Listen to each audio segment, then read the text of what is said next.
오늘의 국민사연 시작하겠습니다.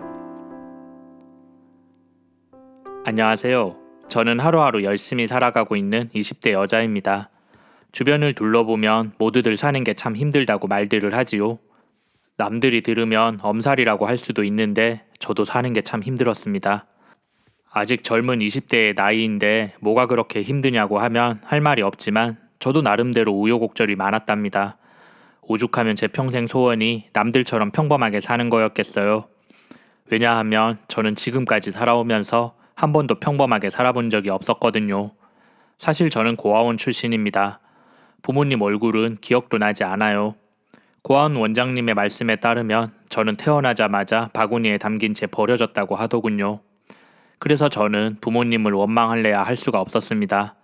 얼굴도 모르고 이름도 모르는 사람을 미워할 수는 없잖아요. 태어날 때부터 그렇게 살아오다 보니 그냥 부모 없이 사는 게 저한테는 너무 당연한 일이었습니다.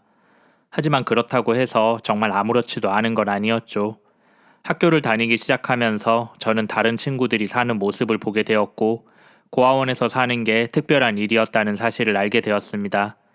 다행히 원장 선생님도 헌신적이었고, 같이 지내는 친구들이랑 사이도 좋아서 불행한 줄 모르고 지냈는데, 부모님이랑 사는 친구들을 보게 되니 내 자신이 불쌍하게 느껴지더라고요. 그래서 저는 이를 악물고 공부를 했습니다. 내가 평범하게 살아갈 수 있는 방법은 공부밖에 없다고 생각을 하였지요. 그런 저를 원장 선생님도 많이 격려해 주셨습니다. 잘 생각했다, 은혜야. 내가 힘 닿는 데까지 지원을 해줄 테니까 기왕 마음 먹은 거 열심히 한번 해봐. 사실 저는 그렇게 머리가 좋은 편은 아니었어요. 그래서 남들보다 더 많이 노력을 해야만 했죠. 고아원에서 지내는 형편이다 보니 가회나 학원 같은 데도 다닐 수가 없었습니다. 그래서 저는 공부 잘하는 친구들을 쫓아다니기도 하고 모르는 게 생기면 학교 선생님들에게 달려가서 물어보기도 했습니다. 그런 열정이 통했는지 저는 지방에 있는 국립대학교 경영학과에 장학금을 받고 다닐 수 있게 되었죠. 고아원 원장 선생님이 애써주신 덕분에 별도로 후원금도 받을 수 있었습니다. 사실 제 성적이면 서울에 있는 사립대학교에도 갈 수 있었는데 학비며 생활비가 감당이 안 될 것 같아서 근처에 있는 국립대학교를 택했지요. 졸업을 하기 전까지 학교 기숙사에서 지내면서 생활비는 아르바이트를 하면서 충당했습니다.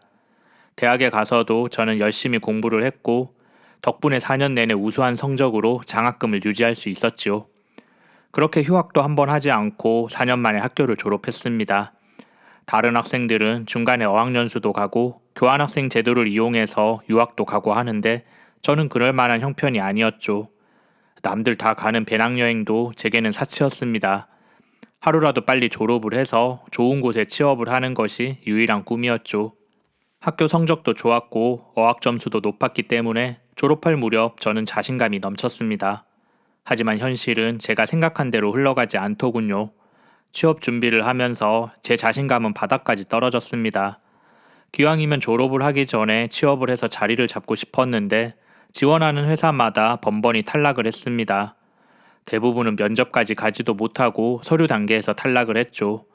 그제서야 저는 현실을 깨달을 수 있었습니다. 학교 성적이 아무리 좋아봤자 회사에서는 고아원 출신인 여자 직원을 원하지 않더라고요. 게다가 어떤 회사에서는 이런 소리도 들었습니다.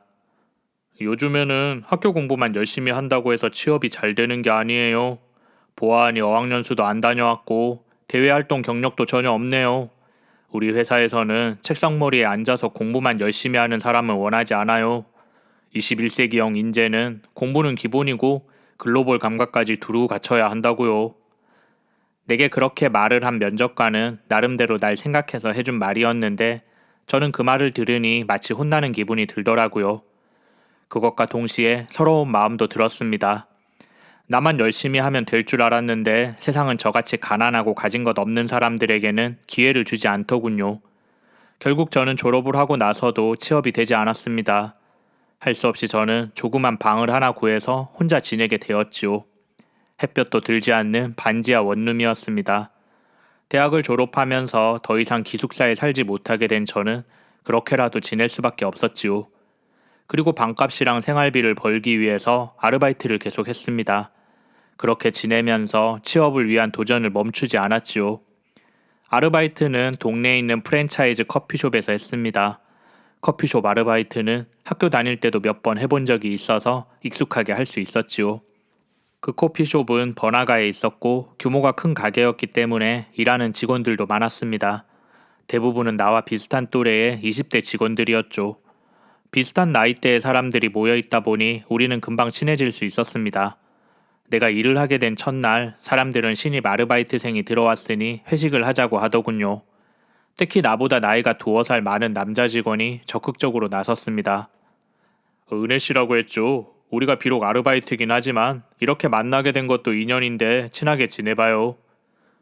저도 딱히 거리를 두고 싶지는 않아서 적당히 맞장구를 쳐줬습니다. 그 남자는 일을 가르쳐 준다는 핑계로 하루 종일 제 곁을 떠나지 않더군요. 솔직히 말해서 저는 그런 남자가 조금 부담스러웠지만 모른 척하면서 일을 했습니다. 그런데 어느 날부터인가 아르바이트를 하는 커피숍에서 이상한 일이 자꾸 벌어졌습니다. 출근을 하면 유니폼으로 갈아입고 개인 소지품을 사물함에 넣어두는데 어느 날 내 사물함 안에 누군가가 끈적한 시럽을 잔뜩 뿌려놨더라고요. 옷이며 가방에 온통 시럽이 묻어서 못쓰게 되었습니다. 덕분에 그날은 유니폼을 입은 채 퇴근을 해야만 했죠. 이상한 일은 그뿐만이 아니었습니다. 하루는 내가 만든 음료를 받아간 손님이 잔뜩 화가 나서 항의를 하더라고요. 이걸 지금 사람 먹으라고 만든 거야? 도대체 커피에 뭘 넣었길래 이런 맛이 나는 거야? 손님의 말을 듣고 저는 그 음료를 살짝 맛보았는데 짠맛이 나서 도저히 먹을 수 없는 맛이 나더군요. 저는 분명히 레시피대로 만든 음료인데 짠맛이 나서 이상하다고 생각하였지요. 하지만 손님이 불같이 화를 내니 할 수 없이 저는 내 돈으로 손님의 음료값을 보상해 드려야만 했습니다. 그런데 며칠 후 저는 왜 내게 그런 일들이 일어나는지 알 수 있었지요. 일을 하던 중에 사물함에 뭘 가지러 갔었는데 누군가가 내 사물함을 열고 커피 찌꺼기를 쏟아붓고 있더라고요. 그 사람은 함께 일을 하던 지연 씨였습니다. 나랑 동갑인 지연 씨는 첫날부터 어쩐지 내게 쌀쌀맞게 굴던 사람이었죠. 지금 뭐 하는 짓이에요? 내가 놀래서 소리를 지르자 지연 씨가 그제서야 날 발견하고 화들짝 놀라더군요. 지난번에 시럽 뿌린 것도 지연 씨였어요. 왜 나한테 그런 짓을 하는 거예요? 그러자 그 여자가 순순히 자기 잘못을 인정하더군요. 내가 그런 거 맞아. 네가 만든 음료에 소금 잔뜩 집어넣어서 변상하게 만든 것도 나였고. 그런데 내가 오죽하면 너한테 그랬겠어. 그게 다 네가 정국 씨한테 꼬리치고 다녀서 그런 거잖아. 정국 씨라는 사람은 첫날부터 나한테 관심을 보이던 남자였죠. 이야기를 듣고 보니 지연 씨는 아무래도 그 남자를 몰래 좋아하고 있었나 보더군요. 정국 씨는 원래 날 좋아했는데 네가 갑자기 나타나서 우리 사이를 갈라놓은 거잖아. 너 때문에 내가 얼마나 비참한 마음이 들었는지 알아? 그러니까 너는 당해도 싼 년이야. 그 말을 들으니 저는 정말 어이가 없더라고요. 지연 씨, 그건 오해예요. 저는 정국 오빠한테 그런 마음 하나도 없다고요. 그러니까 앞으로는 그런 짓 하지 마세요. 지금까지 나한테 한 일들은 전부 모른 척 해줄 테니까 이제 그만해요. 마음 같아서는 뺨이라도 한 대 때려주고 싶었지만 그 정도로 말을 하고 참기로 했습니다. 그러자 그 여자가 이게 어디서 여우같이 착한 척이야. 내가 너 가만히 안 둘 테니까 어디 한번 두고 봐. 라며 내게 이를 갈더군요. 저는 더 이상 상대해봤자 나만 손해다 싶어서 그 자리를 떴습니다. 그런데 그날 이후 지연 씨는 아예 대놓고 저를 괴롭히더군요. 내가 지나가면 괜히 어깨를 세게 부딪히기도 하고 남들한테 내 흉을 보기도 했습니다. 그러다가 하루는 어떻게 알았는지 사람들 앞에서 이렇게 말을 하더군요. 은혜씨, 고아원 출신이라며? 어쩐지 그래서 그렇게 궁색한 티가 났었구나. 아무리 꾸미고 다녀도 출신은 속일 수 없다더니 그 말이 틀린 게 아니었어. 그렇게 말을 한 지연 씨는 나를 비웃듯이 깔깔 웃더군요. 사실 저는 고아원 출신이란 걸 부끄럽게 생각해 본 적이 없었지요. 하지만 사람들의 편견 때문에 일부러 먼저 이야기하지는 않았습니다. 아니나 다를까 내가 고아라는 사실을 알고 나자 사람들이 저를 대하는 태도가 달라지더군요. 내게 관심을 보이던 정국 오빠도 그날 이후 저를 멀리하는 게 느껴졌습니다. 저는 마치 외톨이처럼 겉돌게 되었지요. 설상가상으로 오래전부터 준비하고 있던 회사에서 탈락했다는 소식까지 들어서 저는 마음이 더 안 좋았습니다.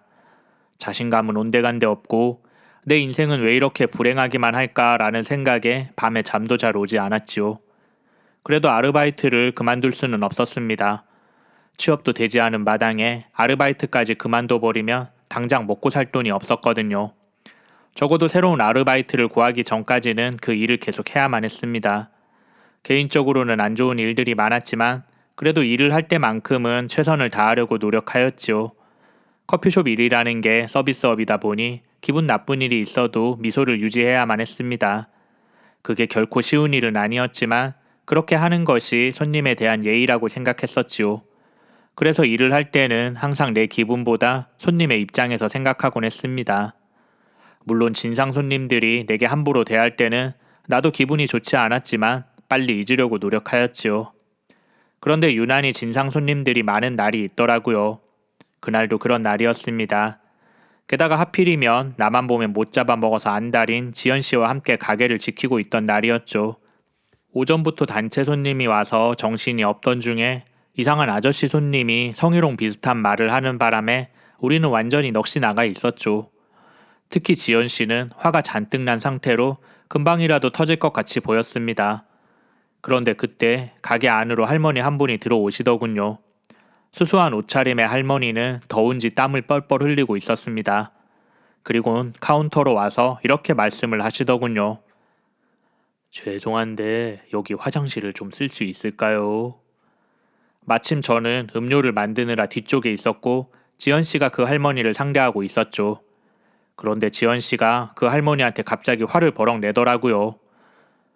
화장실을 쓰고 싶으면 음료를 사 드셔야죠. 여기가 무슨 공중 화장실도 아니고 다짜고짜 그러시면 어떡해요? 미안해요. 내가 지금 좀 급해서 그래요. 부탁입니다. 화장실이 어딘지 좀 알려주세요. 음료는 이따 따로 주문할게요. 하지만 지연 씨는 할머니의 요구를 들어주지 않았죠. 이 할머니가 어디서 생떼를 쓰고 있어. 여기서 행패 부리지 말고 당장 나가요. 안 그러면 영업방해죄로 신고해버릴 거예요. 할 수 없이 할머니는 가게를 나가시더군요. 저는 멍하니 그 상황을 지켜보다가 급하게 할머니를 따라 나섰습니다. 가게를 나서는 그분의 발걸음이 왠지 조금 이상해 보였거든요. 비틀거리는 모양이 금방이라도 쓰러질 것 같았습니다. 가게를 나서는 저를 본 지연 씨가 쓸데없이 오지랖을 부린다면서 제게 화를 내더군요. 그래서 저는 내가 오지랖을 부리는 게 아니라 지연 씨가 너무한 거예요. 괜히 다른 사람 때문에 스트레스 받은 걸 할머니한테 푼 거잖아요. 사람이 어쩌면 그렇게 모질게 굴어요. 라고 말을 해주었죠. 그리고는 달려나가서 할머니를 부축해 드렸습니다. 할머니, 제가 화장실로 모셔다 드릴게요. 그런데 그 순간 할머니가 정신을 잃고 길바닥에 털썩 쓰러지셨습니다. 저는 깜짝 놀래서 할머니의 상태를 살펴보았지요. 온몸이 땀으로 축축했고 정신줄을 놓았는지 숨도 제대로 쉬지 못하더군요. 저는 다급하게 구급차를 불렀고 구급차가 오는 동안 옆에서 할머니를 지켜드렸습니다. 다행히 할머니는 병원에서 응급처치를 받고 금방 회복하시더군요. 의사의 말에 따르면 더위를 먹고 잠깐 탈진을 했다고 하더라고요. 잠시 후 의식을 되찾은 할머니는 저를 붙들고 몇 번이나 고맙다며 인사를 했습니다. 그리고 내게 사례를 하겠다며 연락처를 물어보시더군요. 저는 괜히 부끄러운 마음이 들어서 괜찮아요. 사례 받을 만큼 대단한 일을 한 건 아닌 것 같아요. 그런 생각하지 마시고 그냥 할머니 몸조리나 잘해서 빨리 건강 회복하세요. 라고 말씀드렸지요. 그리고 며칠이 지났습니다. 저는 할머니 일 때문에 아르바이트를 그만두어야만 했죠. 일을 하던 도중에 무단으로 자리를 비웠다는 이유로 저한테 일을 그만두라고 하더군요. 저는 자세한 사정을 이야기했지만 점장은 내 말을 믿지 않았습니다. 지연 씨가 그날 일을 어떻게 이야기했는지 저는 그냥 홧김에 일을 하다 말고 나간 사람으로 취급당했습니다. 그것뿐만이 아니라 가게 비품이 없어졌는데 내가 훔쳐간 거 아니냐면서 도둑 취급까지 당했습니다. 점장뿐만이 아니라 가게에서 일하는 사람들이 모두 나를 이상한 시선으로 바라보더라고요. 할 수 없이 저는 일을 그만두어야만 했습니다. 억울한 마음은 있었지만 기왕 이렇게 된 거 취업 활동이나 열심히 해보자며 마음을 먹었지요. 그동안 아르바이트를 병행하느라 취업 활동을 제대로 하지 못했는데 이번 기회에 이력서도 조금 손보고 구직 정보도 자세하게 알아볼 작정이었죠. 당분간은 모아둔 돈으로 생활을 할 수 있었기 때문에 돈이 떨어지기 전까지 무슨 일이 있어도 취업에 성공하겠다며 마음을 다잡았습니다. 취업 박람회 같은 데도 나가보고 전보다 더 열심히 구직 활동을 했었지요. 그러다가 저는 드디어 한 회사에 1차 합격을 할 수 있었습니다. 대기업은 아니었지만 나름대로 안정적인 중견기업이었죠. 대외적으로 이미지도 좋고 매출도 잘 나오고 있는 회사였습니다. 특히 이 회사는 여직원들을 차별하지 않고 평등하게 채용한다며 취업 준비생들에게 소문이 나 있더라고요. 아마 그런 회사 분위기 때문에 저도 합격할 수 있었던 것 같네요. 하지만 최종 합격을 위해서는 임원 면접이 남아 있었습니다. 특히 이 회사는 대표이사가 직접 최종 면접에 참여한다고 하더라고요. 그래서 저는 어느 때보다 더 긴장이 되었습니다.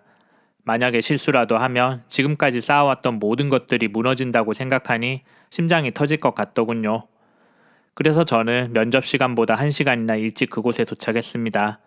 심호흡을 하면서 예상 질문지들을 보고 있었는데 면접 대기실 안으로 낯익은 사람이 들어오더군요. 그 사람도 대기실에 앉아있는 저를 보고 놀라는 눈치였습니다. 나와 아르바이트를 함께 했던 지연 씨가 면접 복장을 하고 대기실로 들어왔더군요. 지연 씨도 면접 보러 오신 거예요? 내 말에 그녀는 기가 차다는 듯이 나를 노려보더군요. 네가 어떻게 여기에 있어? 여긴 너 같은 고아 출신이 넘볼 수 있는 회사가 아니야. 아마 틀림없이 면접에서 떨어질걸? 괜히 헛고생하지 말고 그냥 돌아가지 그래. 그래도 함께 일했던 사이라고 저는 반가운 마음이 들었는데 그렇게 말을 하니 어이가 없더라고요. 괜히 말을 보탰다가는 면접을 망칠 것 같아서 더 이상 대꾸하지 않았습니다. 그리고 잠시 후 면접이 시작되었습니다. 임원 면접은 한 번에 2명씩 들어가서 보더군요.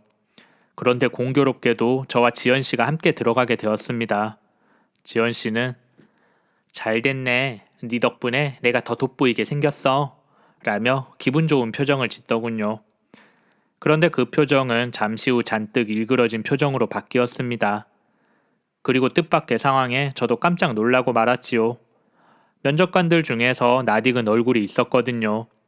바로 얼마 전에 커피숍에서 화장실을 부탁했던 그 할머니가 제일 가운데 자리에 앉아 있었습니다. 저는 내가 잘못 본 줄 알고 눈을 비비고 다시 보았지요. 하지만 틀림없이 그 할머니가 맞더라고요. 게다가 그 할머니 앞에는 대표이사라는 명패가 놓여져 있었습니다. 이 회사의 대표가 여성분이라는 건 알고 있었지만 수수한 옷차림에 그때 그 할머니가 이 회사의 대표이사였을 줄은 꿈에도 몰랐지요. 지연 씨도 그 할머니를 알아보았는지 얼굴이 사색이 되어 있었습니다. 그러면서 괜찮아, 내 얼굴 못 알아봤을 거야 라며 혼잣말로 중얼거리더군요. 하지만 그건 지연 씨의 희망사항이었죠. 대표이사님은 빙그레 웃으시더니 이렇게 말씀을 하셨습니다. 두 분이서 함께 면접을 보게 된 거 우연이 아니랍니다. 저는 처음부터 다 알고 있었어요. 박지연 씨, 내 얼굴 기억나시죠? 그 말에 지연 씨는 고개를 푹 숙이고 아무 말도 하지 못하더군요.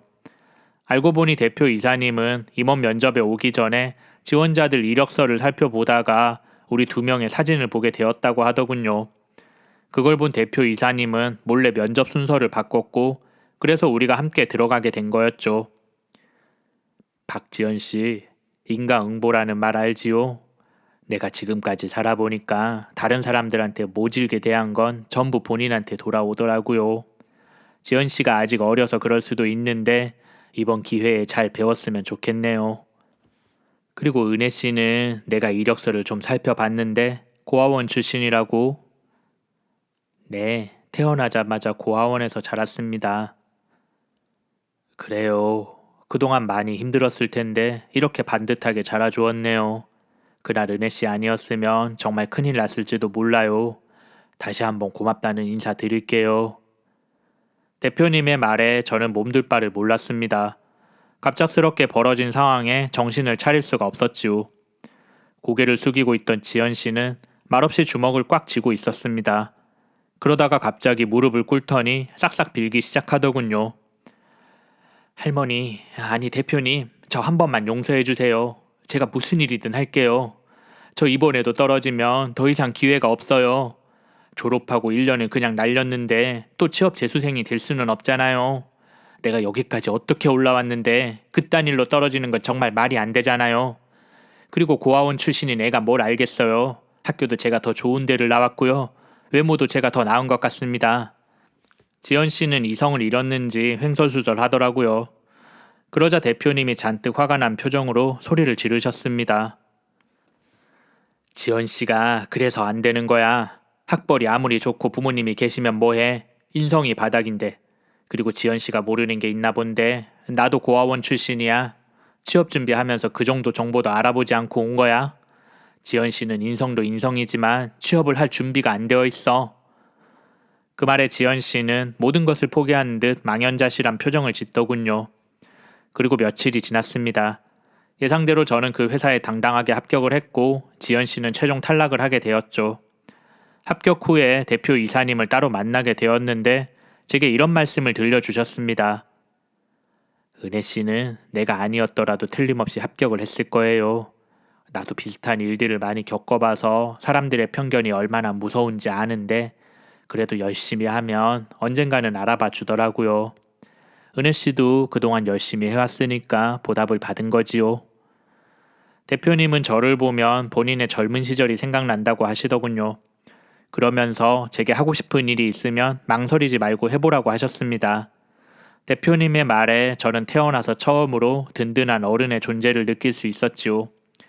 지금까지는 사람들이 뭐라 할까봐 혼자서 숨기거나 참으면서 지냈는데 더 이상은 그렇게 살지 않을 생각입니다. 회사 일 열심히 하다 보면 저도 당당한 모습으로 살아갈 수 있을 것 같네요. 그렇게 제 인생의 2막을 시작해 볼 생각입니다. 제 이야기는 여기까지만 할게요. 들어주신 여러분들께 감사의 마음 전합니다.